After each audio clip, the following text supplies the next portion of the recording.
menjadikan seseorang menjadi pribadi yang soleh adalah wal hirsu 'alad dunya, rakus terhadap kehidupan dunia.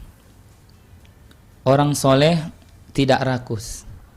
Ya, rakus ini dia itu hanya memikirkan bagaimana kemudian mampu mengumpulkan harta sebanyak-banyaknya. Itu rakus.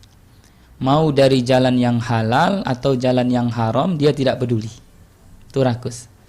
Mau sesuai dengan tuntunan agama atau tidak, dia tidak pedulikan itu. Yang penting dapat. Rakus ini orang terzolimi, tersakiti, dia nggak masalah. Yang penting dia dapat dulu. Rakus. Bahkan siang malam perlu keringat tanpa memikirkan ibadah dan kewajibannya kepada Allah. Yang penting dia cari dunia ini sebanyak mungkin.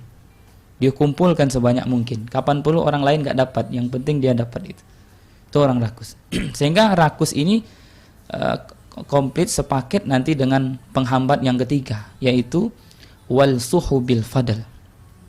Yang ketiga adalah pelit terhadap nikmat dan karunia Allah. Jadi kalau orang cari harta, cari dunia dengan jalan yang rakus, maka kemudian dia akan menjadi orang yang pelit dan kikir. Disuruh berzakat dia nggak mau, disuruh infak sedekah dia tidak mau. Kenapa dia tidak mau? Dia mengatakan begini, wah ini saya udah capek-capek cari uang ini, udah perlu keringat siang malam, ya banting tulang, ya dizakatkan, masa diinfakkan, berkurang dong harta saya, habis dong harta saya. Itu pikiran orang-orang yang rakus. Tapi kalau orang-orang soleh tentu tidak. Orang-orang soleh ini justru sebaliknya, mencari harta dunia ini dia pikirkan, kalau itu halal dia ambil, dia bawa, kalau haram dia tinggalkan. Itu orang soleh. Kenapa begitu? Karena energi yang dihasilkan dari harta yang haram, dari makanan yang haram itu energi negatif.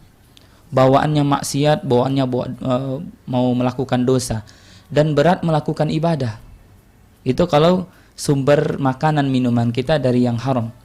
Kalau dari yang halal sebaliknya, ya, insya Allah kita akan semangat beribadah, jauh dari dosa dan maksiat. Maka standar untuk menguji harta kita haram atau halal, boleh sesekali kita evaluasi, boleh kita sesekali merenung, kok betul ketika baru mau baca Al-Quran itu kok berat betul ya, mata saya sebentar-sebentar langsung ngantuk. Sholat itu kok berat betul. Mungkin salah satu faktor penyebabnya adalah rakus terhadap dunia, atau juga disebabkan karena minuman makanan yang haram yang kita konsumsi selama ini, yang itu menghasilkan energi negatif dalam hidup, sehingga berat ibadah. Justru kalau maksiat itu gampang, dengan mudah. Kalau yang halal insya Allah sebaliknya. Nah, maka orang-orang soleh dia perhatikan, kalau halal dia bawa, haram dia tinggalkan. Kalau tak sesuai dengan tuntunan agama dia tinggalkan, sesuai dia bawa. Begitu juga seterusnya. Kalau orang lain terzolimi, dengan jalan dan cara dia mendapatkan harta, pasti dia pertimbangkan itu. Nah, orang kalau penghambat, kalau rakus ini ada di dalam pribadi kita, maka mustahil kita akan jadi orang soleh. Karena orang soleh itu sendiri nggak rakus, termasuk para nabi, yang tentu kesolehannya tidak perlu diragukan, karena nabi. Ya, Nabi Muhammad SAW, nabi-nabi sebelum kita nggak ada yang rakus, gitu ya, masya Allah. Nah, pelit dan kikir. Nah, justru orang-orang yang soleh ini senang berbagi. Jadi kata Agim itu, sebuah kebahagiaan itu bukan dengan menerima, tapi kebahagiaan itu dengan kita memberi dan berbagi. Cobalah kita rasakan sensasinya ketika kita melihat kita membantu, memberi orang lain, kemudian dia tersenyum dengan pemberian kita. Artinya kalau dia tersenyum kan berarti dia bahagia menerima pemberian kita.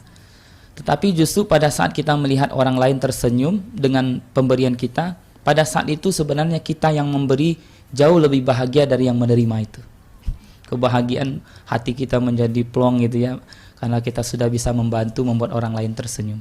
Nah, jadi orang-orang soleh itu jauh dari kata pelit dan kikir. Nah, saatnya Ramadan ini bulan berbagi, penuh keberkahan. Jadi masya Allah ada orang kan berbagi pembukuan, ya, berbagi perbukaan. Mau buka itu dikasih apalah ya, menu buka lah seperti itu. Ada yang membantu sahur, ada yang menolong fakir miskin, anak yatim, rumah-rumah Quran, ya, para penghafal Quran. Dia betul-betul manfaatkan Ramadan ini sebanyak mungkin untuk berbagi. Itu orang soleh. Nah, kalau pelit tidak mau zakat, tidak mau infak, walaupun sudah di Ramadan sekalipun masih juga tidak mau berinfak, nah ini tanda tanya. Maka kemudian penghambat penghalang yang kedua dan ketiga ini satu paket. Kalau dia rakus pasti pelit.